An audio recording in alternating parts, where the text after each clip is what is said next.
Nos últimos anos tem sido esta a rotina de Shamseddine. Pelo menos 3 vezes por semana, vem cuidar daqueles que entraram na sua vida através da tragédia. Aqui enterramos cerca de 400 pessoas, incluindo crianças, mulheres e homens. O cemitério dos desconhecidos é a última morada para migrantes que se afogaram no Mediterrâneo enquanto tentavam chegar à Europa.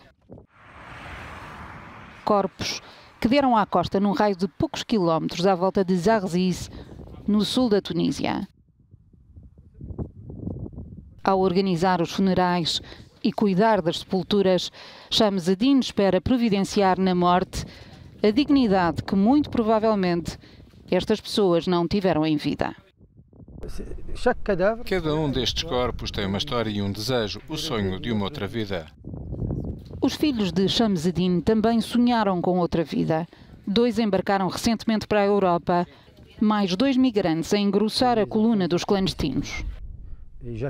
Os meus filhos saíram sem me dizer nada. Eu culpo a Europa porque andei a pedir vistos para os 2, um para a Alemanha, o outro para a França, e ambos foram recusados. Por isso, os meus filhos foram embora. Os filhos do coveiro não foram os únicos a sair da cidade. Dizem-nos que só neste verão, cerca de 600 habitantes de Zarzis tentaram a sorte no Mediterrâneo.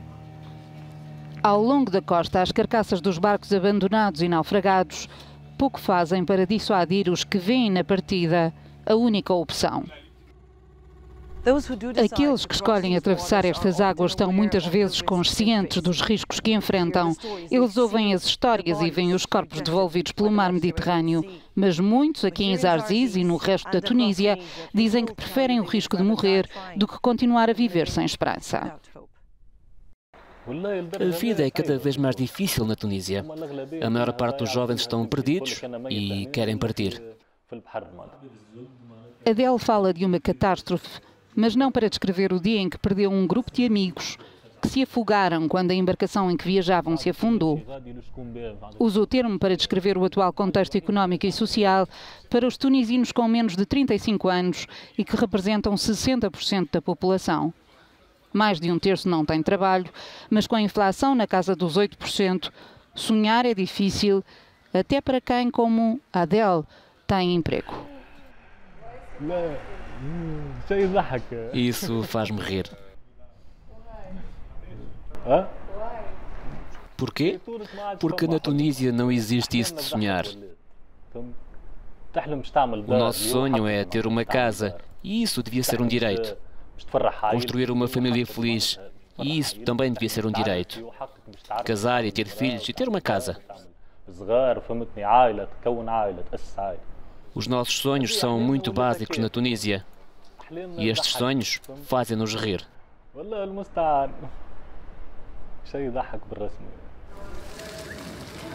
Quase 8 anos depois da Primavera Árabe ter posto fim ao regime de Zinedine Ben Ali, quase 8 anos desde que se plantaram promessas de liberdade e prosperidade.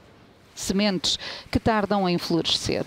Os tunisinos vão provavelmente continuar a arriscar a vida no Mediterrâneo, uma travessia traiçoeira que este ano já custou a vida a cerca de 2.000 pessoas.